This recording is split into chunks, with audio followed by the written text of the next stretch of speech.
रीवा से एक महत्वपूर्ण न्यायिक खबर सामने आई है, जिसने वर्ष 2025 में सिटी कोतवाली थाना क्षेत्र का एक चिंतित मामला पूरी तरह से समाप्त हो गया। आरोपी मुश्ताक पर पॉक्सो अधिनियम और दुष्कर्म से जुड़े गंभीर आरोप थे।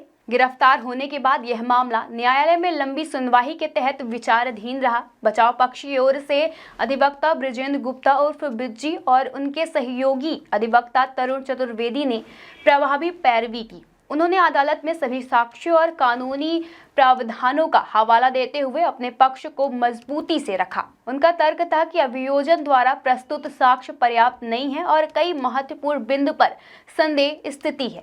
अधिवक्ताओं ने अभियोजन के साक्ष्यों और गवाहों पर सवाल उठाते हुए यह साबित करने की कोशिश की कि उपलब्ध दस्तावेज और बयान आरोपी के खिलाफ ठोस परिणाम नहीं है। न्यायालय ने दोनों पक्षों की दलीलें सुनने और प्रस्तुत साक्ष्यों का परिणाम परीक्षण करने के बाद अपना निर्णय सुनाया। वहीं न्यायालय ने पाया कि अभियोजन पक्ष आरोपी को संदेह से पूरे साबित करने में सफल नहीं हो पाया। इसी आधार पर मुश्ताक को सभी आरोपों से दोष मुक्त कर दिया गया। इस फैसले से आरोपी और उसके परिवार को बड़ी राहत मिली है। लंबे समय से चल रहे न्यायिक प्रक्रिया के बाद यह निर्णय उनके लिए अत्यंत महत्वपूर्ण है। साथ ही बचाव पक्ष की अधिवक्ताओं की भी काफी सराहना की जा रही है। उन्होंने कानूनी पहलुओं और तर्कों को स्पष्ट रूप से प्रस्तुत किया है। यह मामला एक बार फिर दर्शाता है कि न्यायालय में केवल ठोस और विश्वसनीय साक्ष्यों के आधार पर ही निर्णय लिया जाता है। किसी भी आरोप की पुष्टि के लिए पर्याप्त परिणाम होना आवश्यक है।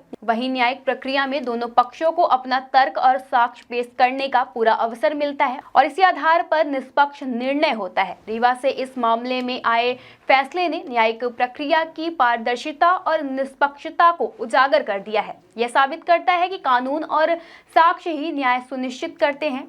वहीं मुश्ताक के दोष मुक्त होने से न केवल आरोपी को न्याय मिला है, बल्कि आम जनता के लिए भी यह संदेश गया है कि न्याय प्रणाली में सत्य और तथ्य ही अंतिम निर्णय होता है। यह फैसला न्यायिक प्रणाली की भरोसेमंद प्रकृति और कानून सर्वोच्चता को रेखांकित करता है। कुल मिलाकर यह मामला यह स्पष्ट करता है कि किसी भी न्यायिक प्रक्रिया में सभी पक्षों को सुनना और साक्ष्यों का निष्पक्ष मूल्यांकन करना बेहद जरूरी होता है। केवल इसी आधार पर न्याय संग और निष्पक्ष निर्णय लिया जा सकता है, जो आरोपी और समाज दोनों के लिए बेहद महत्वपूर्ण है। माननीय अदालत में पॉक्सो और बलात्कार का मामला था, जिसकी पैरवी आपने की। क्या मामला था? ये मामला थाना सिटी कोतवाली विगत 22/7/2025 को मुश्ताक शेख निपनिया आरोपी को बनाया गया था, जिसमें अभियोजन की तरफ से पॉक्सो एक्ट के मामले की लड़ाई जो डिफेंस के रूप में हम लोग लड़ रहे थे। आरोपी था इसमें मुश्ताक शेख, तो पैरवीकर्ता में हम अधिवक्ता विजेंद्र गुप्ता और हमारे साथी अधिवक्ता तरुण चतुर्वेदी जी ने उसमें अच्छी मेहनत की और डिफेंस रूप में अभियोजन को हमने पराजित किया कि कहीं ना कहीं वो ये साबित करने पर विफल रहे हैं कि वो स्टोरी जो बनाए थे बलात्कार की वो सिद्ध नहीं कर पाए। का कारण सबसे बड़ा ये था जो पॉजिटिव रिपोर्ट इसमें आई है डीएनए की, उस रिपोर्ट को ये बड़ा मानकर आरोपी को पूरी तरीके से जो एक बेगुनाह के रूप में न्यायालय ने जिसको माना, जिसको टेक्निकल डिफिनेशन अगर देखी जाए तो बहुत सारी चीज़ें थी कि डीएनए आया तो कहाँ से आया, कैसे आया, उसमें अभियोजन ने किस तरीके से त्रुटियाँ की और एक बेगुनाह आदमी को आरोपी बनाने के लिए क्या नाम है पूरी तरीके से फर्जी मामला बनाकर न्यायालय में सबक पेश किया।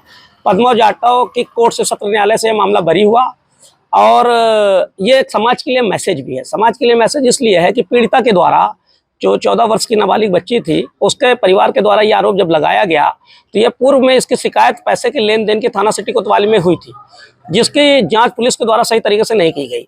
अब जब नहीं की गई तो जब उसने एलिगेशन पैसा न वापस करे न पड़े, उसमें एलिगेशन उन्होंने इस तरीके का मामला बनाया। तो मेरा सिर्फ समाज को मैसेज ये है कि अगर कोई आरोपी और पीड़िता के बीच में ऐसा मामला आता है तो हमको अपने पद का या अपने कानून का दुरुपयोग भी नहीं करना चाहिए, क्योंकि समाज से बहन बेटी जो आती है वो हमारे ही आपके घर की रहती है।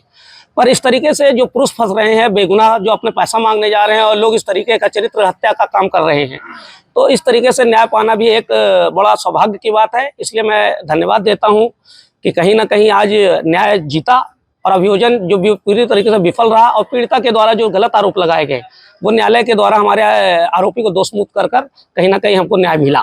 और बाकी इसकी विधिवत जानकारी हमारे साथी आपको तरुण चतुर्वेदी जी देंगे। इसमें 22/7/2025 को थाना कोतवाली ने FIR दर्ज की थी और 23 तारीख को मुश्ताक शेख को इसमें गिरफ्तार किया था। अभियोजन पक्ष ने अपनी तरफ से इसमें कुल 10 गवाह प्रस्तुत किए और अपनी स्टोरी को साबित करने में नाकाम रही। हमने कुछ दस्तावेज अपने सपोर्ट में रखे, 50 साक्ष्य में हमने कुछ दस्तावेज के साथ मुलजिम बयान हमने सपोर्टिव में रखा और कुछ डॉक्यूमेंट्स, ऐसे डॉक्यूमेंट्स जो चीज़ DNA रिपोर्ट को खंडित करने के लिए और अन्य जो उसकी स्टोरी थी उसको खंडन के लिए हमने प्रस्तुत किया। तो ऑनरेबल कोर्ट ने ये पाया कि जो अभियोजन की कहानी है वो पूर्णतः मिथ्या थी और हमने अपनी स्टोरी को सफलतापूर्वक हमने प्रस्तुत किया और अपने इसमें जो मुलजिम था उसको हमने बरी करवाया कोर्ट से।